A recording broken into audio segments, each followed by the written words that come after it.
자녀의 배우자인 사유 며느리는 할증과세가 되진 않거든요. 상속세 합산 기간이 10년이 아니라 5년으로 단축이 됩니다. 우리가 손자녀는 상속인이 아니에요. 특히 미성년의 경우는 더 자금 출처에 대한 문제가 이슈가 되고 있죠. 주주는 0세부터 가능하잖아요. 맞아요. 그래서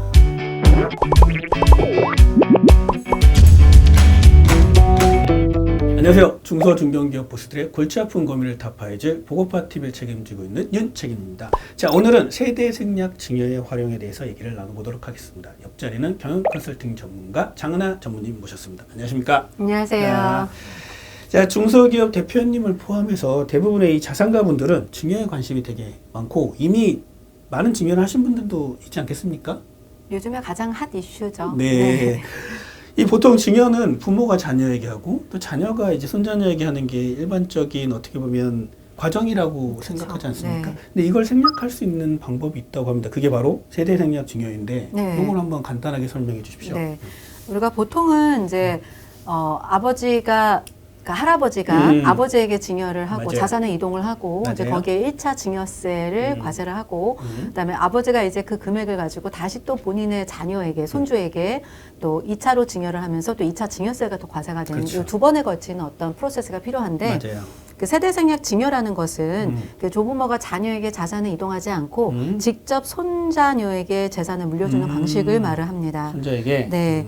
상증세법상 제57조에 따르면 네. 그 일반 증여보다는 30%가 할증과세가 되는데 미성년자에게 20억을 초과하는 재산을 증여하는 경우는 할증과세가 40%가 적용이 됩니다. 아, 네. 우리가 통상적으로 1억까지는 10% 세금을 과세를 하고 1억이 초과되는 경우는 20% 누진과세가 되잖아요. 네.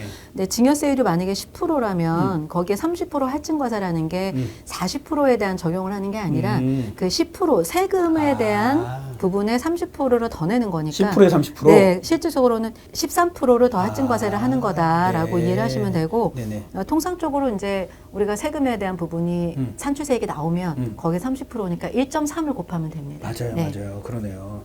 자, 그러면 어떤 경우가 이제 보통 이제 손자녀에게 증여하려고 하나요? 증여하고 싶은 그 1순위는 사실은 배우자와 자녀죠. 그렇죠. 네. 그렇죠. 그러나 우리가 통상적으로 이제 기증여가 워낙 많으시잖아요. 맞아요. 배우자나 아니면 자녀에게는 맞아요. 기존의 10년 이내 합산되기 때문에 맞아요. 기존에 증여한 게 워낙 많아서 그 2순위가 손자녀예요. 예, 그리고 아. 3순위가 이제 그 자녀의 배우자, 며느리나 사위 이렇게 되는데 실제로는 손자녀한테는 할증과세가 되잖아요. 맞아요. 그리고 우리가 자녀의 배우자인 사유 며느리는 할증과세가 되진 않거든요. 그렇죠. 그럼에도 불구하고 손자녀에게 증여를 하고 싶어 합니다. 그렇죠. 아무래도 피부치가 네, 직계 비속이기 때문에. 그렇죠. 네. 아무리 사위와 며느리가 뭐 아들과 딸 같다고 하더라도 네. 그래도 모르는 거니까. 그렇죠. 네. 자, 그러면 어쨌든 이게 30% 할증이 되는데도 하는 거는 분명히 장점이 있어서 할 것 같은데 세대 네. 생략 증여의 장점은 뭐가 있습니까? 가장 대표적인 거는 증여세를 2번 낼 거를 한 번 낼 수 있다라는 한 번. 거겠죠. 네. 그래서 조부모가 자녀에게 재산을 증여를 하고 자녀가 다시 손자녀에게 증여할 경우에 2번의 증여세가 발생이 되겠죠. 그렇죠, 그렇죠. 그래서 2번 세금 낼 정도의 자산이 있는 대표나 또는 고소득자들은 자산을 분산할 때 사실은 좋은 선택지가 될 수가 있습니다.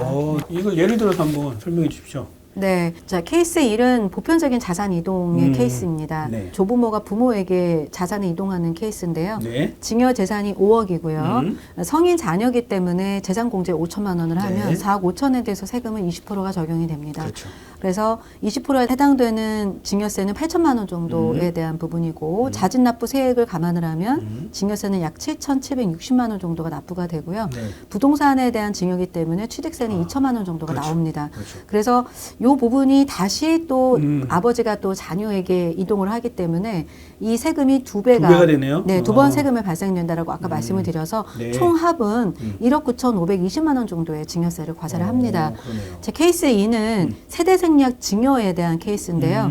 요거는 중간 아버지를 생략하는 겁니다. 네. 그래서 한 번의 세금으로 자산이 이동이 되는 건데 대신에 적용세율은 동일하게 20%지만 할증 과세가 됩니다. 맞아요. 할증 과세 30%를 적용을 하면 네. 세금은 8천만 원이 아니라 1억 400만 원 정도가 되고요. 이제 여기에 또 취득세를 감안을 하면 총 세대 생략에 대한 증여세는 네. 약 한 1억 2,088만 원 정도가 나오고요. 네. 자, 두 가지 케이스를 비교했을 때 절세 금액은 약 한 7,432만 원 정도가 나옵니다. 네. 결국은 두 번 과정을 한 번으로 하되 절세도 되는 거네요. 절세가 되는 게 가장 큰 장점이라고 보실 수 있습니다. 네. 네. 자, 그 다음에는 과세 표준의 분산 효과라고 보시면 됩니다. 네.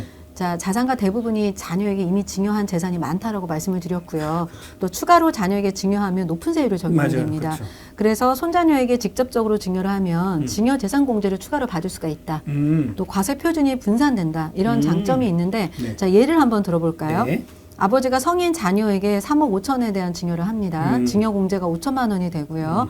거기에 따르는 3억에 대한 증여세는 5천만 원 정도가 과세가 됩니다. 네. 근데 이 금액을 동일한 금액을 아버지한테 1억 5천을 받고 친할아버지에게 1억을 받고 외할아버지에게 1억을 받는다고 가정을 하면 네. 자, 수증자 입장에서는 증여자가 3명이잖아요. 맞아요. 자, 그렇기 때문에 증여 공제는 한 번만 공제가 되기 때문에 5천만 원 공제가 되고 네. 나머지 세율에 대해서는 할증과세가 붙는다고 해도 한 3,600만 원 정도로 세금이 오. 줄어들게 됩니다. 네. 손자녀가 받을 때는 각각 받을 수 있는데 네. 그래서 각각 세율이 따로 계산이 되지만 네. 재산 공제를 적용할 때는 이게 한꺼번에 묶어서 한다는 건가요? 네, 맞습니다. 증여는 수증자 중심으로 증여세가 과세가 되는데요. 부자간 또는 조손간 별도의 과세 표준을 적용하지만 증여재산 공제는 그룹으로 적용을 합니다. 그래서 손자 중심으로 했을 때 그렇죠. 아버지와 할아버지는 한 그룹으로 봅니다. 네. 그래서 증여재산 공제는 한 번만 적용이 되고요. 자, 예를 한번 들어보면 네. 과거에 아버지가 미성년 자녀에게 1억 2천을 증여를 합니다. 네. 증여재산 공제는 2천만 원을 공제를 받아서 10%에 대한 세금을 적용을 했고요. 이후에 할아버지가 미성년 손자에게 1억을 또 증여를 합니다. 그렇기 때문에 증여재산 공제는 이미 아버지에게 받았을 때 한 번 썼기 때문에 이거는 받을 수는 없고요. 네. 세대상략 증여에 대한 할증 과세가 돼서 13%에 대한 세율이 적용이 됩니다. 네. 그렇게 되는구나. 그래서 네, 1,300만 원 정도 세금이 나오는 거죠. 1,300만 원. 네. 세 번째는 그 상속세 합산 기간에 대한 단축이라고 볼 수가 있는데요. 네. 우리가 보통은 상속이 발생이 되면은 과거 10년 이내에 맞아요. 증여한 부분을 합산해서 상속 재산에 맞아요. 포함을 시키잖아요. 그런데 세대 생략 증여 시에는 상속세 합산 기간이 10년이 아니라 5년으로 단축이 됩니다. 절반이 딱 줄어드네요. 네, 그래서 우리가 조금 연령이 있으신 할아버지, 조부모 분들의 경우는 자녀에게 직접 증여하는 것보다 손자녀에게 증여를 했을 때 네. 훨씬 더 기간이 단축할 수가 있기 때문에 유리하다고 볼 수가 있습니다. 결국은 요즘에 보면은 이제 자산은 있는데 연세가 많으셔가지고 자식한테 주면 나중에 이게 10년 합산이 되면 너무 네, 많으니까 맞죠. 그럴 경우에는 손자녀도 괜찮은 선택이다. 그렇죠. 이렇게 볼 수 있겠네요. 네. 그러면 여기서 드는 생각이 세대 생략 증여는 있는데 세대 생략 상속은 어떤지 네. 그것도 절세 효과가 있나요? 세대 생략 상속이라는 거는 실제로 이제 조부모가 유증으로 손자녀에게 상속을 하는 거잖아요. 유증으로만 가능하잖아요. 네, 그렇죠. 그런데 우리가 손자녀는 상속인이 아니에요. 네. 그러네요. 그래서 우리가 보통은 상속인의 경우에 상속 공제 금액이라는 게 있거든요. 맞아요. 그래서 뭐 통상적으로 배우자가 있는 경우에는 10억까지는 일괄 공제가 된다. 맞아요. 또 배우자가 없는 경우에는 일괄 공제가 5억 정도 된다. 이렇게 우리가 알고 있잖아요. 맞아요. 그래서 우리가 예를 한번 들어서 5억 원을 유증으로 손자녀에게 상속을 합니다. 할아버지가. 네. 그랬을 때 그 손자녀가 상속했을 때 상속 공제가 안 된다고 제가 말씀을 이게 드렸잖아요. 크네요. 네, 그래서 그 부분에 대한 또 할증 과세가 됩니다. 그래서 원래 기존의 상속인이 받았을 때는 세금이 없죠. 그쵸. 그냥 5억에 대해서 일괄 공제가 된다고 맞아요, 말씀을 맞아요. 드렸으니까.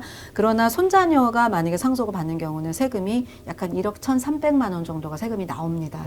그래서 상속보다는 증여가 훨씬 더 유리하다. 이렇게 볼 수 한마디로 있습니다. 세대 생략 상속은 의미가 없다. 네.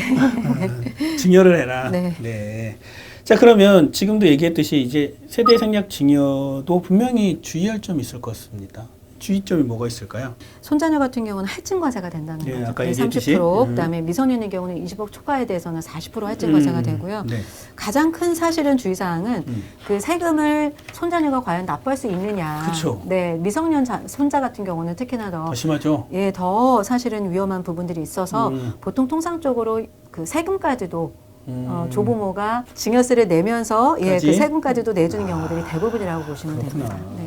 자, 다음은 유류분 문제가 발생할 수 있는데요. 그 상황에 따라 손자녀에게 이루어진 증여는 유류분이나 아닌 법정 상속 지분과 무관한 증여로 간주될 수가 있습니다. 네. 그래서 우리가 보통 손자녀 같은 경우는 상속인이 제가 아니라고 말씀을 드렸는데 네네. 대습 상속의 경우는 상속인으로 볼 수 있습니다. 아, 부모님이 안 계시는 경우에는 손자녀가 네. 대신 상속을 받을 수 있다 이런 뜻인데 네. 자녀를 대신한 증여가 아니고 명의신탁이 아닌 것으로 인정이 된다면 상속인 이외의 자에게 한 증여로 보아서 해당 증여 재산은 상속분을 계산할 때 제외가 됩니다. 그래서 한마디로 유류분 대상이 아니라고 볼 수가 있겠죠. 네. 그러니까 자녀 대신 증여가 아니고 네. 명의신탁도 아닌 경우에는 네. 결국은 나중에 상속분에서 제외, 유류분에서 제외해 준다는 예, 거죠. 유류분에서 제외를 아예 시켜버리는 거죠. 네. 그러나 상속인 외자에게 한 증여는 사망 1년 이내에 이루어진 증여만 유류분 대상으로 포함을 시키는 거고 네, 그렇지 않은 경우에는 대상으로 포함을 시키지 않는다고 말씀을 드립니다. 1년 안에 일어난 거면 그게 되는 거네요? 네, 맞습니다. 그러나 1년 이전에 이루어진 증여라도 또 증여자와 수증자 쌍방이 유류분 권리자에게 손해를 입히려는 의도가 있었다라면 그 증여도 반환 청구 대상이 될 수가 있습니다.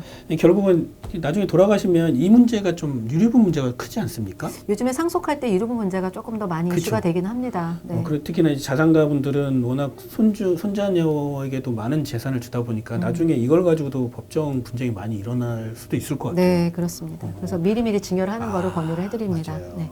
다음은 자금 출처 조사 및 취득세 부담에 대한 문제인데요. 네. 미성년자가 고객의 자산을 증여받을 경우에 취득세 납부 의무 외에도 금융감독기관의 자금 출처 조사 대상이 될 수가 있습니다. 그렇죠.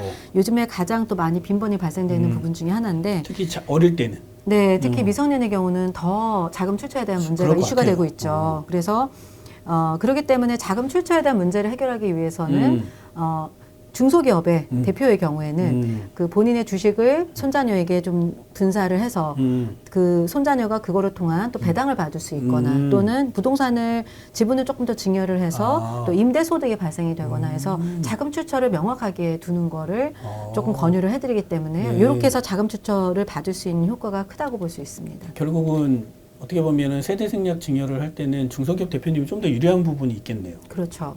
자금 출처를 만들어줄 수 있는 활용법들이 많다 보니까 그러면 그걸 사용해서 나중에 세금 문제 같은 건 해결이 되니까.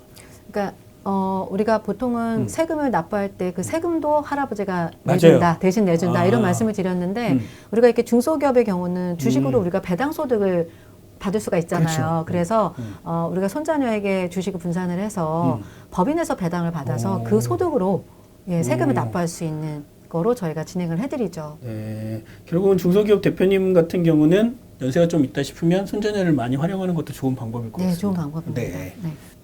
그 다음에 교육비 지원과 증여세 문제인데요. 네. 요즘에 조부모가 손자녀에게 교육비를 지원하는 경우들이 종종 있죠. 많죠. 네, 이를 우리가 비과세로 생각하는 경우가 많은데 이것 또한 증여세 과세 대상이기 때문에 주의를 하셔야 됩니다. 그렇구나. 다만 네. 부모가 경제 활동을 못하는 경우들이 있을 수 있죠. 이러는 경우는 부모가 못하는 부분에 대해서 조부모가 대신해 주는 거기 때문에 이러는 경우에는 교육비에 있어서는 비과세가 될 수 있습니다. 그렇죠. 이제 부모들이 자녀 교육비 쓰는 건 이게 비과세가 되니까 네. 조부모도 당연히 될 거라고 되는데 부모가 안 계시거나 네. 부모가 경제 활동을 못하는 경우가 아니라면 이거 과세를 하겠다는 거네요. 네, 맞습니다. 네. 네.